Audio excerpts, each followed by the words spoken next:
स्वागत है दोस्तों रेडियो नारद 90.4 एफएम से। मैं हूं आपके साथ आरजे याशी और प्रोग्राम शुरू हो गया है सेहत सही लाभदायक। जी हां, आपका अपना प्रोग्राम जिसमें आपको आपके स्वास्थ्य से जुड़ी विभिन्न जानकारियों के बारे में सलाह दी जाती है।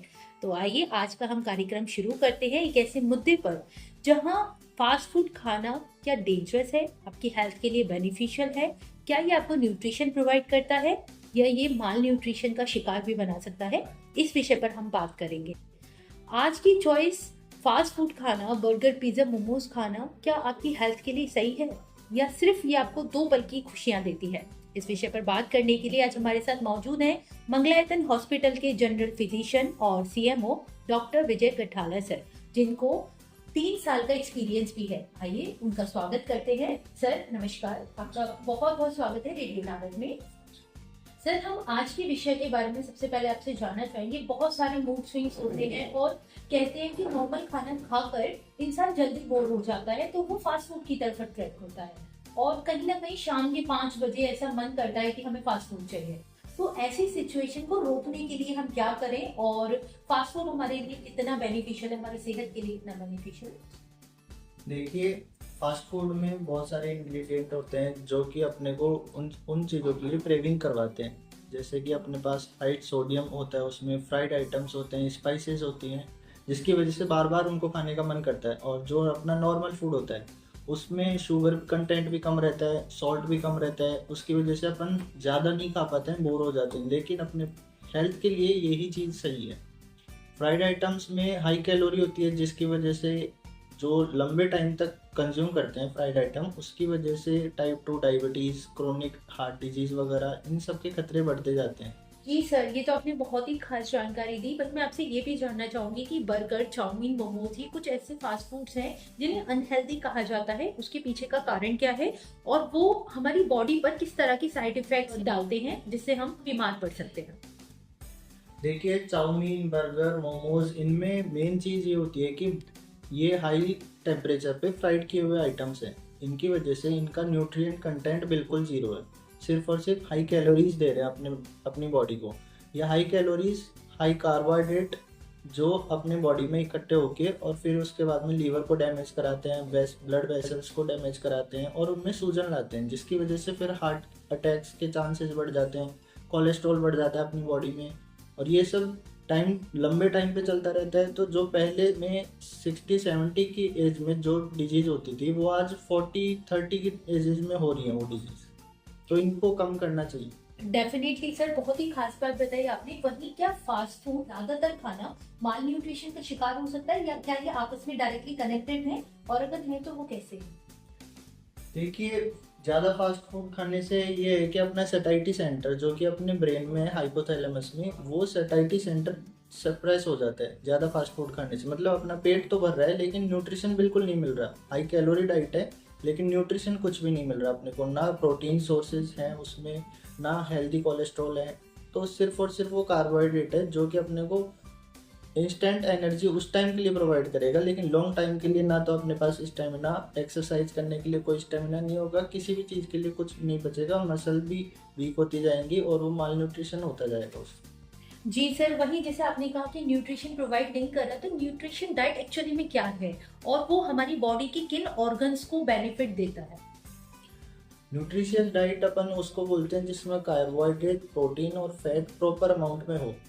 जैसे कि कार्बोहाइड्रेट 50% के आसपास हो और प्रोटीन वो 20-30% हो और फैट्स वो 30 के आसपास हो।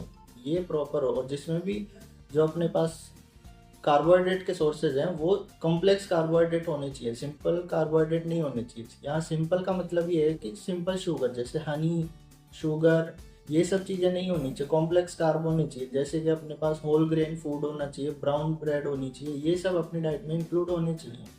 जी सर, वहीं अगर कोई पर्सन रेगुलर टाइम पे, रेगुलर डेज में बैलेंस डाइट लेता है तो उसकी बॉडी पर किस तरह के पॉजिटिव इफेक्ट्स देखने को मिलते हैं?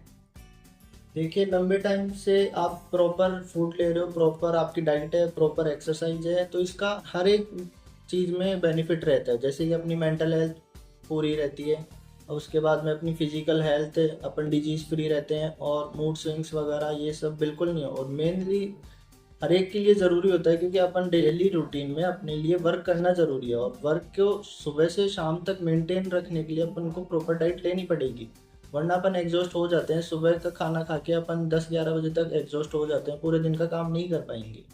जी सर, वही हम आज के यूथ के लिए स्पेशली आपसे जानना चाहेंगे, प्रोटीन, विटामिन एंड मिनरल्स, ये तीनों किस बैलेंस डाइट में होता है, यानी हम क्या चीज़ इनटेक करें जिससे हम इन तीनों का सेवन कर सकते देखिए, प्रोटीन के बहुत अच्छे सोर्सेज हैं, वेजिटेरियंस में भी है, नॉन वेज में भी है। वेजिटेरियंस में जैसे कि अपने पास आ जाते हैं दाल दाल वगैरह आ जाते हैं, राजमा, सोयाबीन्स वगैरह, ये सब बहुत अच्छे सोर्सेज हैं। सोयाबीन वगैरह हुआ, दूध दही, ये सब अच्छा सोर्सेज हैं। और मेनली वेजिटेरियन सोर्सेज अच्छे रहते हैं नॉन वेजिटेरियन से, क्योंकि नॉन वेज जो होता है उसमें फ्राइड चीज़ ज़्यादा होती है, जो कि अपने को सिर्फ और सिर्फ टेस्ट के लिए वो बढ़िया रहते हैं। प्रोटीन कंटेंट वेजिटेरियन सोर्स में भी काफ़ी होता है। हैं? जी सर, वही थोड़ी सी डेफिशिएंसी की बात करें तो अगर प्रोटीन, विटामिन और मिनरल्स किसी की बॉडी में कमी हो जाए इनकी, तो कौन कौन सी सिम्टम्स हमारे शरीर में देखने को मिलते हैं और किस तरह से हम अनहेल्दी फील करते हैं? प्रोटीन्स, देखिए प्रोटीन अपने लिए, शरीर के लिए बहुत ज़्यादा ज़रूरी है, हर एक ऑर्गन के लिए, ब्लड वेसल्स के लिए, मसल्स के लिए, लीवर के लिए, हर एक की चीज़ों के लिए प्रोटीन बहुत ज़्यादा ज़रूरी है। विटामिन्स की बात करें, ये छोटी छोटी बहुत सारी बायोकेमिकल रिएक्शंस में काम आते हैं, बहुत सारी एनर्जी वगैरह प्रोवाइड करवाने में, छोटी मोटी बहुत फंक्शंस करवाते हैं, मेटाबॉलिक फंक्शंस करवाते हैं अपने बॉडी में। विटामिन की बात करें तो जैसे ए की डेफिशिएंसी, जैसे आपने जीरोथैलेमिया होता है, वो एक आई की डिजीज़ है ना। और आंखों की बीमारियां होती है विटामिन ए से। विटामिन बी 12 प्रकार के होते हैं, सबकी अलग अलग बीमारियां। विटामिन सी से अपन बात करें तो सी में स्कर्वी वगैरह ये सब आ जाते हैं, जिससे हड्डी कमज़ोर होना या फिर अपने जो घाव वगैरह नहीं पड़ते हैं वो होते हैं। विटामिन डी की कमी से हड्डी कमज़ोर होना या फिर चलने फिरने में दिक्कत, बुढ़ापे में जल्दी ऑस्टियोपोरोसिस वगैरह ये सब होने लग जाते हैं। जी सर, वही क्या ऐसा पॉसिबल है कि अगर कोई व्यक्ति दिखने में हेल्दी हो लेकिन वो फिर भी माल न्यूट्रिशन का शिकार हो, उसके अंदर से वीकनेस फील होती हो, क्योंकि आज के टाइम में फास्ट फूड ज़्यादा इंटेक करता है यूथ स्पेशली, तो क्या ऐसा पॉसिबल है कि वो दिखने में ठीक हो लेकिन वो अंदर से कमज़ोर हो, वीक हो और माल न्यूट्रिशन का शिकार हो? देखिए, अपन इंडियन सोसाइटी में अपन फिट उसको मानते हैं जिसके फैट्स नहीं होते, लेकिन आज की आप जनरेशन में बात करोगे, जो कि पतले हैं लोग, उनके भी अगर आप ब्लड चेकअप्स करवाओगे, उनके कोलेस्ट्रॉल सबके बढ़े हुए हैं, उनके भी हार्ट अटैक्स आ रहे हैं। 30-35 की एज में पतले लोगों के भी हार्ट अटैक्स आ रहे हैं। अपने इंडियन सोसाइटी में ये बात करते हैं कि मोटे लोगों के हार्ट अटैक्स आते हैं, लेकिन ऐसा नहीं है। आप देखोगे तो पतले लोगों के भी आ रहे हैं। क्यों आ रहे हैं? क्योंकि वो उनकी न्यूट्रिशियस डाइट नहीं होती, वो आलू वगैरह, फ्राइड आइटम्स, चिप्स वगैरह ये सब बहुत ज़्यादा कंज्यूम कर रहे हैं। ठीक है, वो मोटे नहीं हो रहे क्योंकि उस चीज़ में जेनेटिक रोल होता है, लेकिन आप उनकी बात करोगे ब्लड वगैरह की, तो वो ब्लड एकदम, कोलेस्ट्रॉल बहुत ज़्यादा है उनमें, जिसकी वजह से हार्ट अटैक्स के इनके चांसेस बढ़ रहे हैं। डेफिनेटली सर, वहीं आजकल जो यूथ है वो कंसंट्रेट नहीं कर पा रहा है ठीक से, वो जल्दी थक जाते हैं, काम पे फोकस नहीं कर पाते हैं, तो क्या ये पुअर फूड का और अनहेल्दी फूड की निशानी है या इसका सिम्टम कुछ और भी हो सकता है? देखिए, कंसंट्रेट करने की बात है, वो देखो बहुत सारी चीज़ों पे डिपेंड करता है, कंसंट्रेशन वगैरह। ये मेनली विटामिन बी की डेफिशिएंसीज हो सकती हैं, या फिर अपने आजकल बहुत ज़्यादा मोबाइल यूज़ कर रहे हैं लोग, उसकी वजह से, जैसे रील्स वगैरह, ये सब जो छोटे छोटे क्लिप्स होती हैं, ये लोगों को ज़्यादा कंसंट्रेट नहीं करने देती। हर एक चीज़ में ये होता है कि हर 10-15 सेकंड में मैं टॉपिक चेंज करना चाहूँ। आप एक टॉपिक बार बार उसको नहीं देखोगे, तब तक वो मेमोरी नहीं बनेगी।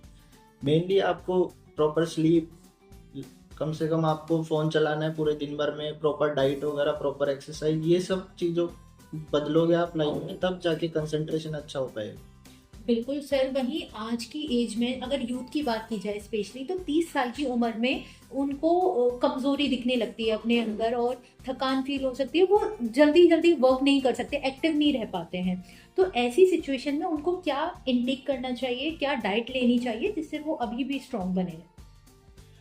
देखिए, पहले की बात करें अपन, पहले लोग बहुत ज़्यादा खेतों में काम करते थे। आजकल के यूथ सिर्फ और सिर्फ फ्राइड आइटम्स खाते हैं, पूरे दिन भर रूम पे रहते हैं और फ़ोन यूज़ करते हैं। उसका मेन साइड इफ़ेक्ट यही है कि आप प्रॉपर न्यूट्रिशन नहीं ले रहे हो बॉडी को। एक ऐसा नहीं है कि आज आपने न्यूट्रिशन लिया और उस दिन की बात हुई, आप अगले दिन भी आपको न्यूट्रिशन डाइट लेनी पड़ेगी। हर दिन आपका अच्छा जाना चाहिए डाइट के हिसाब से, वरना वो हर एक दिन आपका 20-30 एज के बाद में वो हर एक दिन खराब जाएगा, क्योंकि आपने प्रॉपर यूज़ नहीं किया डाइट वगैरह का। जी। और वही मैं ये भी जानना चाहूंगी, जिम, एक्सरसाइज और योगा ये हमारे शरीर के लिए कितना हेल्दी है, कितनी बेनिफिशियल है, और क्या इनको रेगुलर बेसिस पे करना चाहिए या जब हमें टाइम मिलता है हम तब ये जिम योगा वगैरह करके अपने शरीर को हेल्दी रख सकते हैं? देखिए आजकल की बिजी लाइफ में जिम, एक्सरसाइज वगैरह ये सब लोगों को लगता है कि हमारे पास इतना टाइम नहीं है, लेकिन मेन बात ये है कि आप खुद के लिए आधे पौन घंटा निकाल सकते हो रोजाना के। आप सुबह मॉर्निंग वॉक 15 से 20 मिनट का करोगे, वो भी आपके लिए काफ़ी है। शाम को आप फूड जल्दी खाया जा सकता है, तो कम से कम आप मसल स्ट्रेंथिंग के लिए आप जिम ना भी कर पाओ तो आप योगा वगैरह कर सकते हो। घर पे आधी घंटा योगा भी कर लोगे, वो भी काफ़ी है। आपका अप्रोक्स पर डे कम से कम 30 to 45 मिनट्स की वॉक और नॉर्मल एक्सरसाइज होनी चाहिए। ओके सर, वही मैं कुछ यूथ के लिए एक सजेशन चाहूंगी, आपकी तरफ से एक मैसेज चाहूंगी कि आप यूथ को क्या प्रैक्टिकल एडवाइस देना चाहेंगे जिससे वो खुद भी मोटिवेट हो सके, अपने शरीर को भी हेल्दी रख सके और अपने साथ वालों को भी इस चीज के लिए प्रिपेयर कर सके? देखिए मेरी तरफ से एक ही एडवाइस है, 20 to 30 की जो एज होती है वो सबसे ज़्यादा बेनिफिशियल है हर एक चीज़ के हिसाब से। वो आपका करियर भी होता है, उसमें आपकी हेल्थ भी होती है, आपको सब कुछ देखना, फाइनेंशियली भी देखना होता है।